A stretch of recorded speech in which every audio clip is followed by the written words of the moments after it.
नमस्कार साथियों, test series program में आप सभी का स्वागत है। आज का सेशन आपके सिलेबस के भारतीय अर्थव्यवस्था खंड से संबंधित है और ये एपिसोड नंबर 9 है।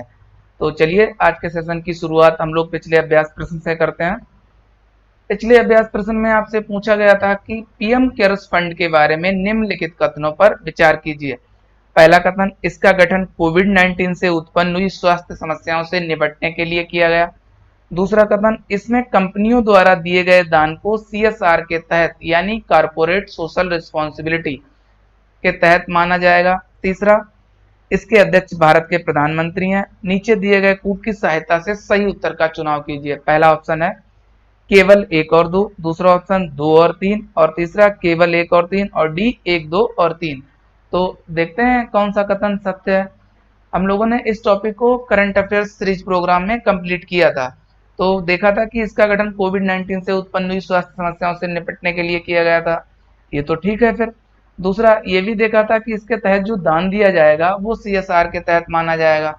तो ये वाला गलत हो जाएगा क्योंकि इसमें नहीं कह रहा है। और तीसरा कथन, इसके अध्यक्ष भारत के प्रधानमंत्री हैं। ये भी हम लोगों ने देखा था कि इसके अध्यक्ष के रूप में भारत के प्रधानमंत्री थे और सदस्यों में वित्त मंत्री तथा रक्षा मंत्री को शामिल किया गया था।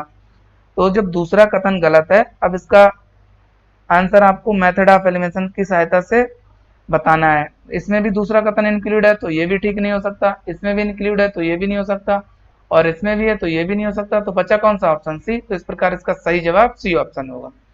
अब हम लोग आज के सेशन पर आते हैं। आज के सेशन का पहला सवाल है, निम्नलिखित में से किसे समष्टि अर्थशास्त्र का जनक कहा जाता है, यानी मैक्रो इकोनॉमी?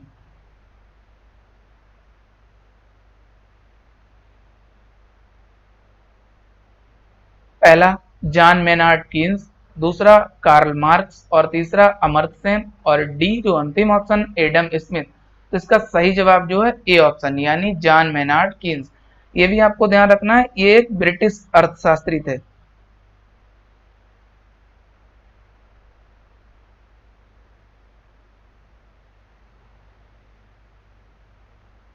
अब हम लोग अगले सवाल पर आते हैं। अगला सवाल है, चक्रीय अर्थव्यवस्था के संबंध में निम्नलिखित कथनों पर विचार कीजिए। पहला कथन, ये तकनीकी प्रगति पर आधारित है जो अपशिष्ट उत्पादों को उपयोगी बनाए रखने में सहायता करती है। दूसरा कथन, इसके अंतर्गत संसाधनों के दक्षतम उपयोग, पुनः उपयोग, पुनर्चक्रण, पुनर्निर्माण और नवीनीकरण पर बल दिया जाता है। तीसरा कथन, इसके तहत कम से कम संभावित संसाधनों के साथ अर्थात मिनिमम इनपुट के साथ अधिकतम संभावित लाभ यानी मैक्सिमम आउटपुट प्राप्त करने का प्रयास किया जाता है। अब आपको नीचे दिए गए कूट की सहायता से सही उत्तर का चुनाव करना है। पहला ऑप्शन है 1 और 2, दूसरा ऑप्शन 2 और 3, तीसरा 1 और 3 और डी 1, 2 और 3 यानी सभी। तो इसका सही जवाब जो है डी ऑप्शन यानी चक्रीय अर्थव्यवस्था के संदर्भ में दिए गए सभी कथन सत्य हैं। अब हम लोग अगले सवाल पर आते हैं। अगला सवाल है सवाल नंबर 3, गिफिन वस्तुओं के संदर्भ में निम्नलिखित कथनों पर विचार कीजिए। पहला कथन, इन वस्तुओं के लिए आय प्रभाव प्रतिस्थापन प्रभाव से अधिक प्रभावशाली होता है। दूसरा, ये ऐसी वस्तुएं हैं जिनकी कीमत बढ़ने से मांग में वृद्धि होती है। तीसरा कथन, गिफिन वस्तुएं सामान्यतः एक गौड़ अथवा निम्न स्तरीय उत्पाद हैं। चौथा कथन, इनका मांग वक्र ऊपर की ओर झुका होता है।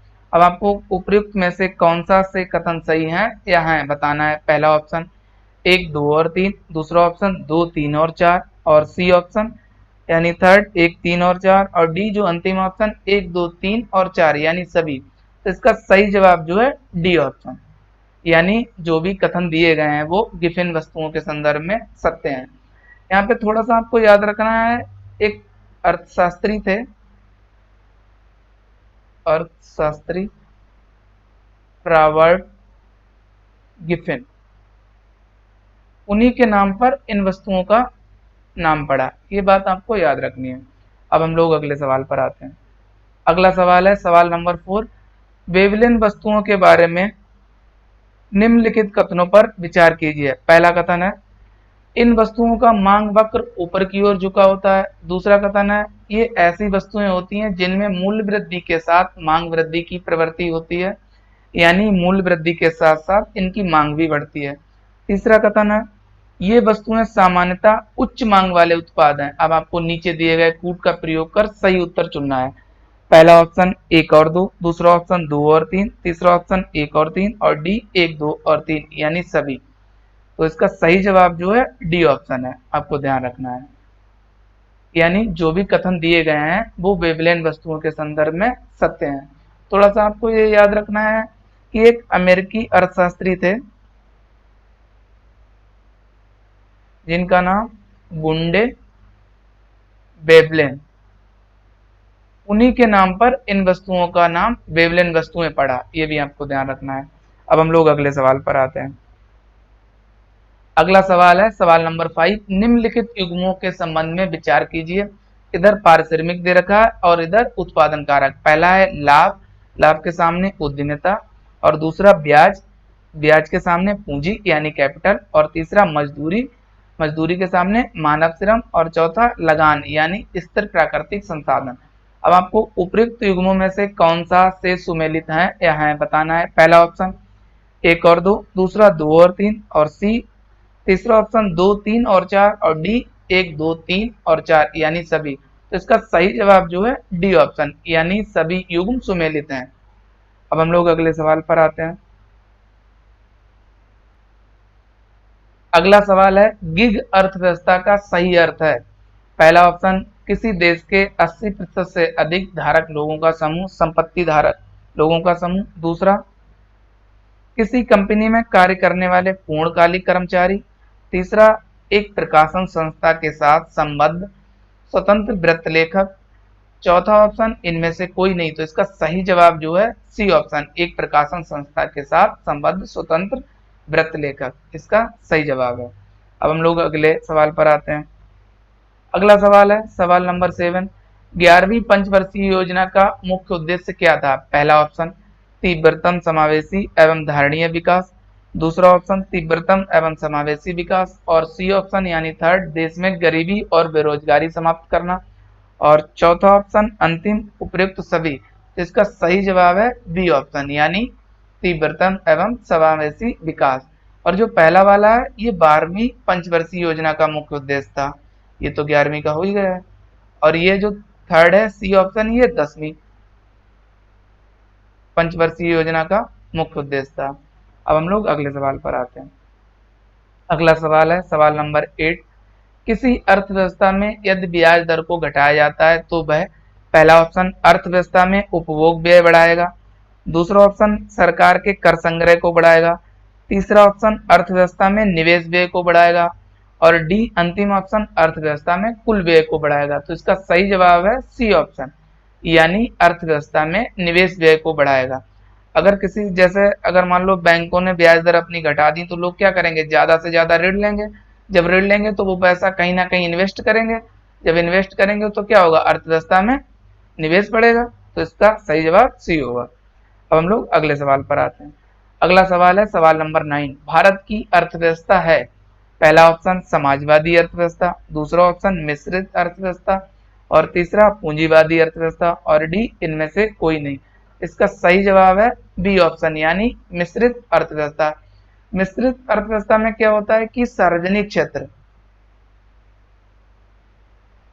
एंड निजी अर्थात सरकारी और जो प्राइवेट क्षेत्र हैं दोनों अर्थव्यवस्था में सहयोगी की भूमिका में होते हैं, ये ध्यान रखना है आपको। अब हम लोग आज के सेशन के अंतिम सवाल पर आते हैं। आज के सेशन का अंतिम सवाल है निम्नलिखित युग्मों पर विचार कीजिए। इधर विवरण दे रखा है, इधर वित्तीय पद। पहला है नए कर्मचारी को आकर्षित करने के लिए भुगतान, गोल्डन हेलो। दूसरा, कर्मचारियों को कंपनी छोड़ने से रोकने के लिए भुगतान, गोल्डन हैंडकफ। तीसरा, मौजूदा कर्मचारियों को नौकरी छोड़ने के लिए किया जाने वाला भुगतान, गोल्डन हैंडशेक। और चौथा है सरकारी उधारी और खर्च से संबंधित, गोल्डन रूल। तो आपको उपयुक्त में से कौन सा से सही है बताना है। पहला ऑप्शन 1, 2 और 3, दूसरा यानी बी 2, 3 और 4, और सी ऑप्शन 1, 2 और 4, और डी 1, 2, 3 और 4। और इसका सही जवाब है डी ऑप्शन यानी सभी युग्म सुमेलित हैं। तो ये आज के सेशन का अंतिम सवाल था। अब हम लोग आज के सेशन के अभ्यास प्रश्न को देखते हैं। आज के सेशन का अभ्यास प्रश्न है, भारत में बैंकों द्वारा प्राथमिक क्षेत्र ऋणदान से तात्पर्य किसको ऋणदान देने से है? पहला ऑप्शन कृषि यानी एग्रीकल्चर, दूसरा एमएसएमईज यानी माइक्रो स्मॉल मीडियम एंटरप्राइजेस, और सी ऑप्शन दुर्बल वर्ग, और डी ये सभी। तो इसका जवाब आपको कमेंट सेक्शन में देना है। इस सवाल के जवाब के साथ तथा कुछ नए सवालों के साथ हम आपसे अगले एपिसोड में मुलाकात करेंगे। तब तक के लिए आप सभी लोग अपना ध्यान रखिए। Good bye.